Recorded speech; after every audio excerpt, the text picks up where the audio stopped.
Hi, I'm Adrienne Manzanares. I use she, her pronouns, and I'm the president and CEO of Planned Parenthood of the Rocky Mountains. We provide sexual health education, advocacy, and healthcare services in Wyoming, Colorado, and New Mexico. I'm here to recruit you. This is The Recruiters.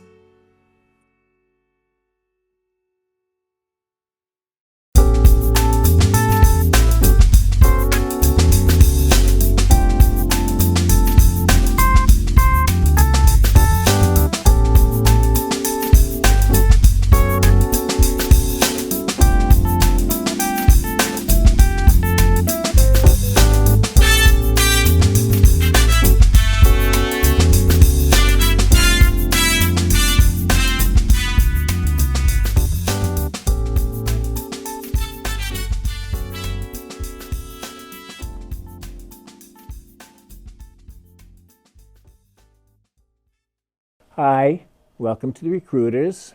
I'm former New York State Senator Tom Duane, and let's talk about recruiters. I'm gay. As a gay person, I know that we are always being accused of recruiting people. We don't recruit people. We do help people to come out.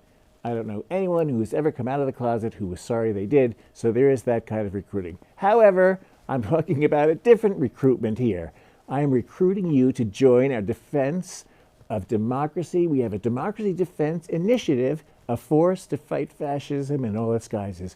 And what I'm saying is everybody's got to do something. Everyone is able to do something. Everyone can do something or some things to restore our democracy, stop the terrible, horrible things that are happening across this country, to stop these dreadful people from destroying our country. And all of you, we are recruiting all of you to do something to fight back.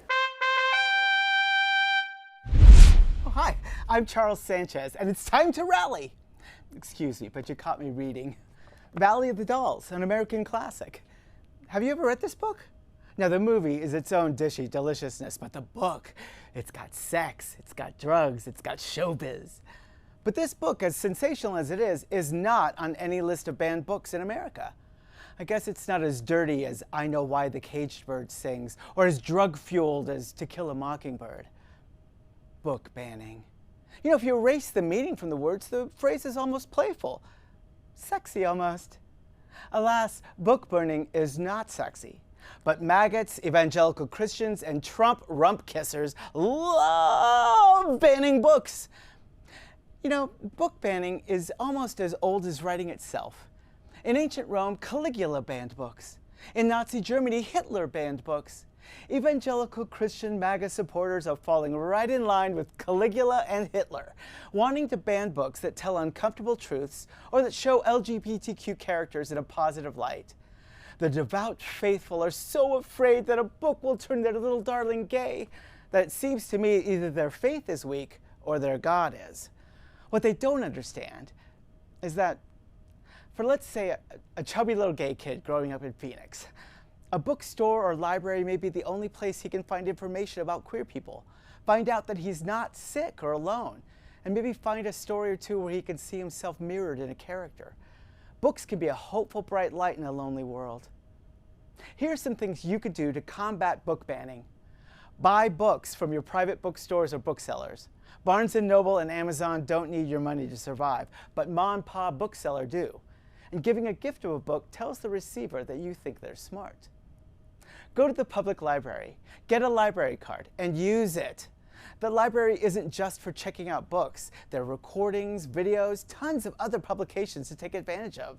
Plus, they also have programs for kids, adults, classes, performances. The library is rich with resources, and they're free. And the best thing you can do to combat book banning? Read. Read anything, everything. Classic books, trashy books, banned books. There are lists of banned books on the internet and at every bookstore and library that are great for picking your next favorite story. And reading in any capacity sharpens the thinker. Now, I've got to get back to this book. Neely O'Hara just told her fiance that she wants pancakes with butter and syrup because she's going to have an orgy.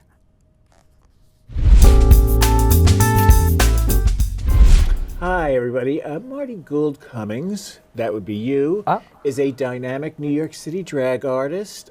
You're an activist, a political pioneer, coming from me, that pioneer, big word.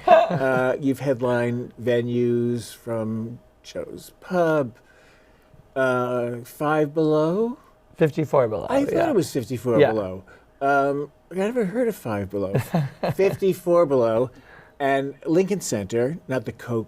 No, not that one. Because I always was like, if they want, government money, we should get a permission slip. Lincoln Center, and you've appeared on the electronic media campaigns for like brands. Oh, yeah. You're like a brand ambassador. Coach. Coach, that was a good one. That's a good one. Steve Madden. That was a good one. Nice person.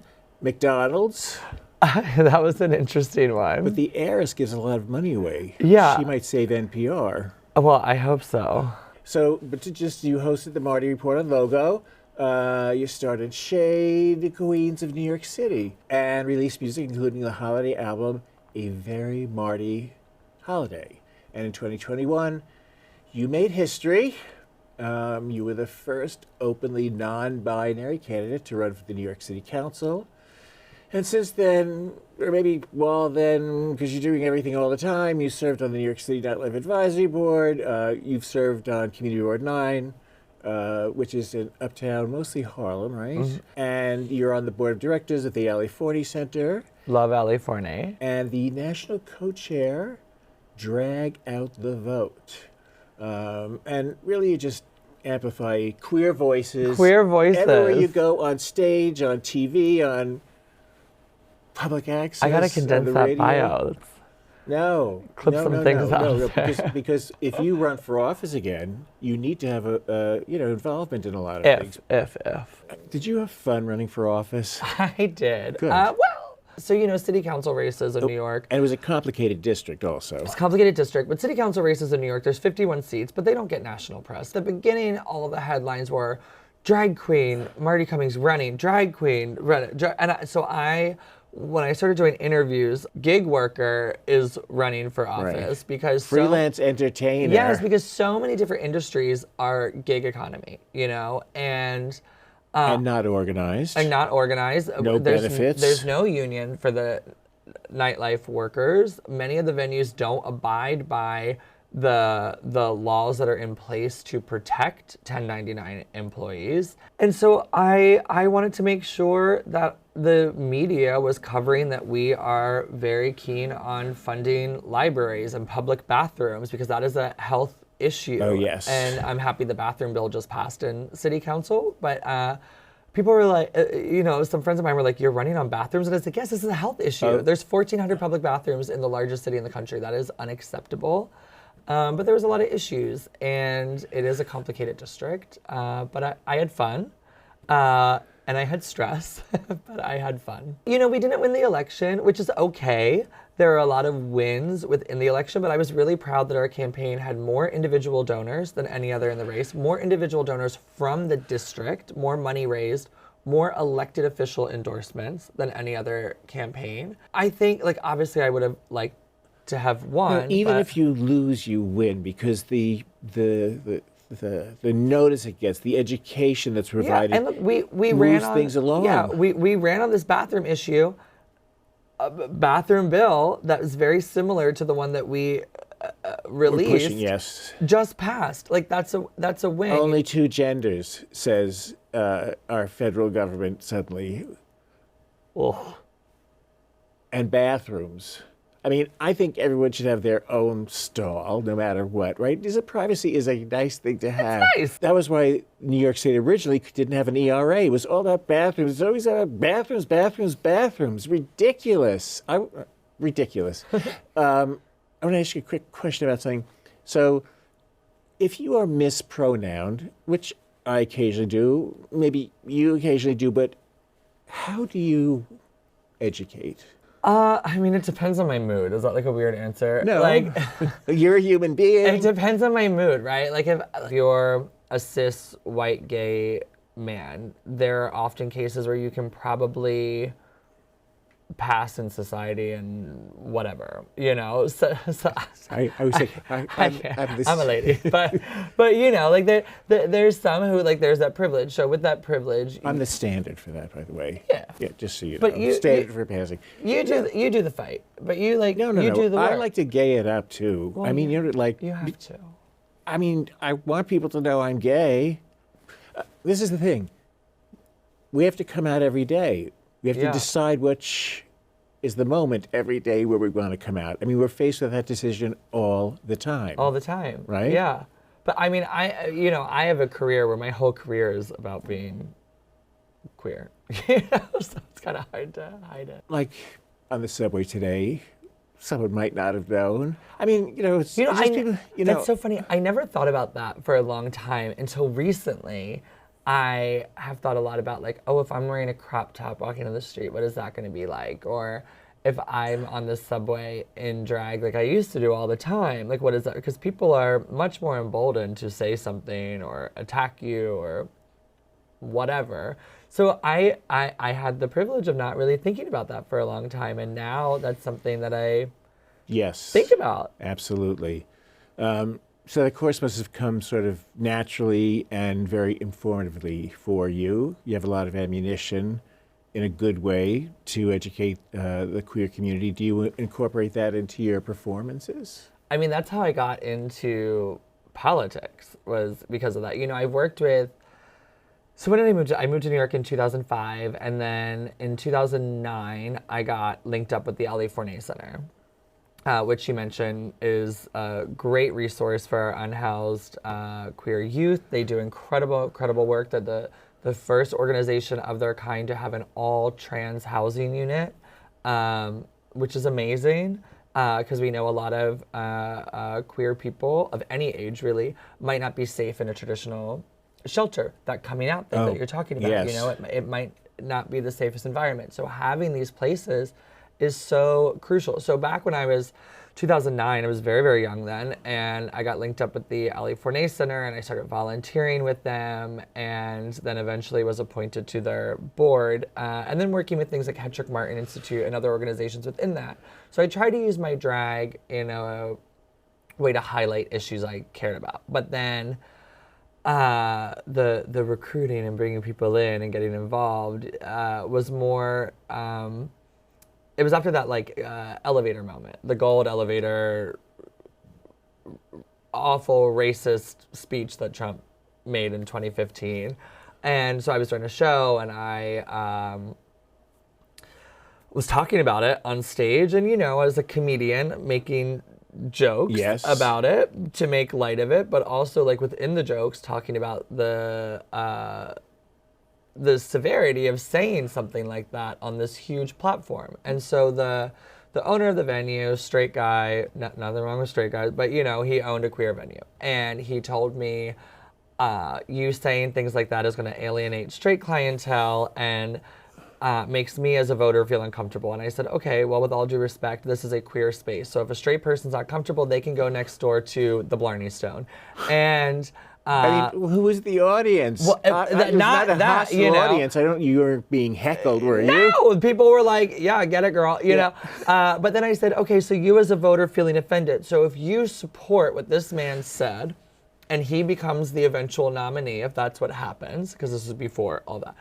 And I said, so you're telling me you are voting against the interests of the people that you're profiting off of. And I was like, well, you know what, that makes me uncomfortable. And I handed him the mic, and I left the bar. I said I quit, which is scary as a gig worker, because Yes. you only get paid for the gigs you have. You know, it's not a salary. So it was really scary to walk away from this, but I could not, in good faith, work.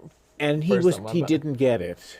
No, no. And he was running a queer venue when he didn't get it. It's so surprising. Yeah, because he cares about money. Like, he sees queer people as a way to, I'm going to sell $4 margaritas and whatever. So that got me thinking. And so I called Eric Botcher and Corey Johnson. Loving them. Loving them. Current council member, former council member, who are friends of mine. And I... My district. in your district, District 3, Keep a close eye, which I now live in. But which I'm thrilled about. yes, but I said to them, I was like, I want to get involved politically. I'm a drag queen who has a microphone in my hand every day. I'm on TV a lot. I have to use my platform for something. And I said, they said, join a political club, the McManus Club. Oh. And so I researched it. The owner of this venue also owns Mickey Spillane's, which is directly linked to Mickey Spillane of the McManus Club. And I did some research, and they weren't really for the community. They weren't doing a lot. It was very pay for play.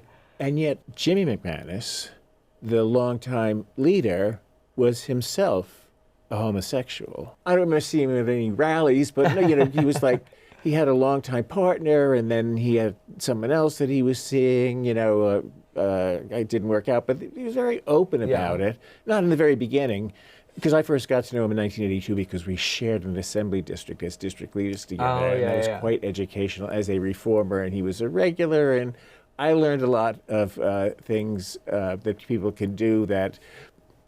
It's good that I know they can do them. But he was gay, and I think he was pretty openly gay towards the end. Towards the end, sure. But yeah, so they just weren't doing stuff for the community. And I thought in this time... They were a shadow of... Yeah, but I thought in this time in our country's history, we need political organizations that are on the ground, connecting with people in the neighborhood, grassroots, really doing the work. Because at the time, so I lived in Hell's Kitchen a long time ago, and then I lived uptown for 7 or 8 years, and then I am now back in Hell's Kitchen because I moved in with my husband. And so... Mazel tov. Thank you. So, so a lot of people who were in elected office said, oh, you can't start your own club. That will never happen. We won't support you. The McManus' history will never happen. It will never happen. And I was like, great.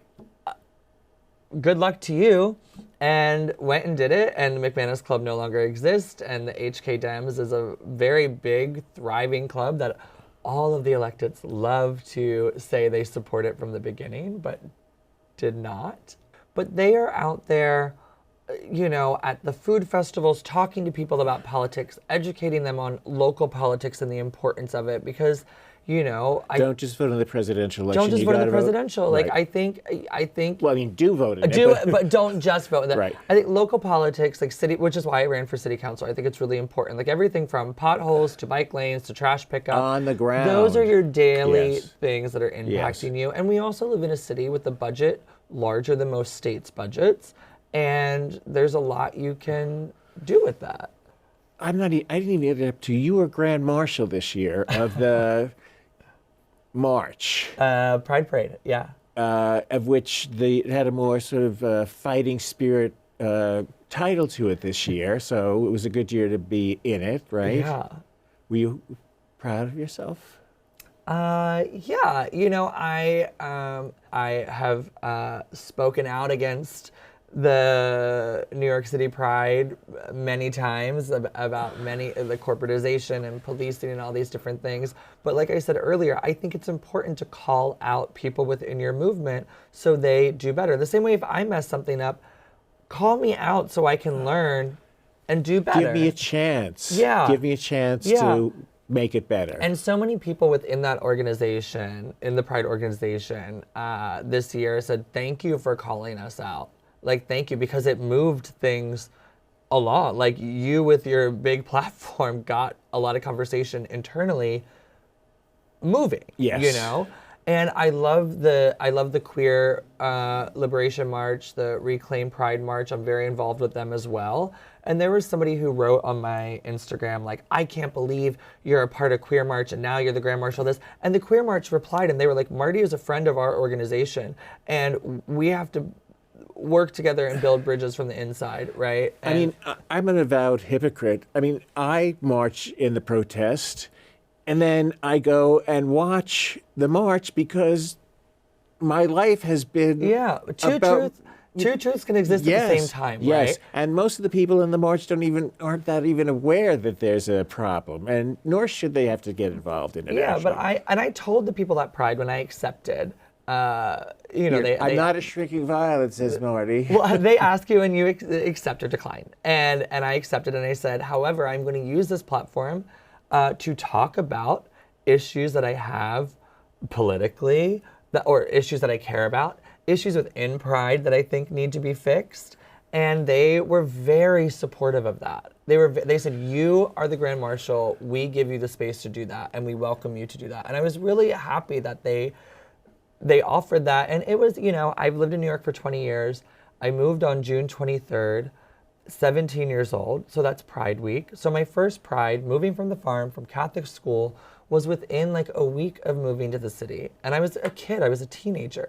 And it was the first time I saw a drag queen in person. It was the first time I met a trans person. It was the first time I was surrounded by people like myself. And it was such a life-changing experience. And so on the 20th anniversary of my first Pride of living in New York, it was the greatest day. It was the greatest day of my drag career. I had so much fun. There was a whole Girl Scout troop there, which was the Hell's Kitchen Girl Scout troop, which is amazing. It's all NYCHA kids and immigrant kids. New York City Housing Authority. So these are not wealthy Girl Scouts? No, and they're so sweet and they're amazing, and I have bought cookies from them many times to support them. I also love a Thin Mint. So there are many ways to protest, and there are many ways to fight back. Some people, because of a disability, might not be able to go to a protest, or your immigration status. You can't go to a protest because of the fear of being arrested.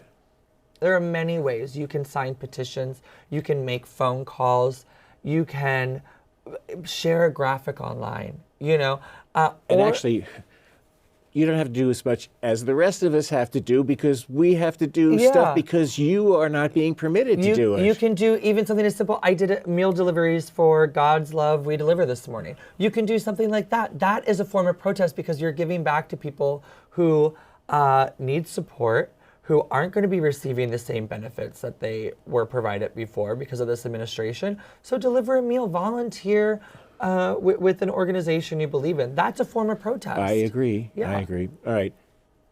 Marti, thank you. Thank you. I feel like going over and kissing you. I don't think that's allowed, though. Is that allowed on public access TV? Sure it is. Give me a little kiss. Mwah. I love you, Tom. Oh, I love you. I love do. everything about you, everything you've done. I'm grateful for you. Thank you very much, Marti. A fabulous guest, a fabulous person. When you see them, they're going to perform somewhere, in some gay or non-gay rag. Anywhere, just go. Come to the show. Say, I love you. Come to the show.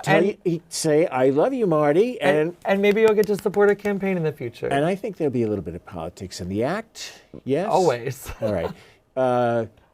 You're a doll. I'll be back. Okay, thank you. Thank you. Every day I could talk about something horrible the Trump administration has done, is doing, or is planning on doing. But let me begin by saying he is just like Hitler. He's following that playbook. First, he makes you distrust the press, the mainstream press, and that's horrendous, especially because social media's taken over, and that's out of control. Second, what does he do? He makes all politicians are dreadful, all politicians are terrible. Even the ones that vote lockstep with him, he treats them like dirt, and they keep putting up with it. Even his goddamn vice president. I mean, these people, I have a little bit of self-esteem because I've been going to therapy for many years. I don't know what their excuses for terrible. How about health? He's going to make everyone mistrust the health system. Not just because we're all going to be suffering horribly because of the huge cuts again. Medicaid, Bobby Kennedy Jr. He's in charge of science. He's in charge of medical science. He's destroying the NIH. We can't get vaccinations. Are you kidding? Are you kidding? Vaccinations are what have saved us from so many diseases. We have almost wiped out measles, and he is single-handedly starting to spread measles around the country. It's just health. You name it. It's terrible. He's cutting the Department of Transportation. He's cutting all of the parts of aviation that keeps us safe when we're flying. I mean, his transportation secretary won't even let his wife fly into Newark Airport. What does that say? I mean, there's thing after thing after thing. But, okay, mainstream press, I do have some criticism here. Where are you? Why are you not saying every day, this guy is not only a nut, he's an evil, horrible nut. And you should put that in the papers every day. It should be on the mainstream television networks every day. Why are we listening to this guy? Why are we not getting rid of this guy? He has done so many things that are impeachable. He should be impeached from here to kingdom come. The guy is evil, and horrible for all of us and horrible for our country. So come on, let's get rid of the guy. Thank you for joining us for another. I hope it's been engaging, and I hope it has been hopeful. I hope this show has been hopeful, and I want you to join us next week. And remember, this has been The Recruiters. Stay aware, stay hopeful, look out for each other. This is The Recruiters because we are recruiting you to do something. Everyone's got to do something, and some of you can do even more. We got to save this democracy. And when I say do something, you can go to a demo. It could be a place where you meet someone, or you could go to a demo as a first date. Whatever it is, you got to do something. So we're recruiting you to do something to save our democracy. Thank you. See you next week.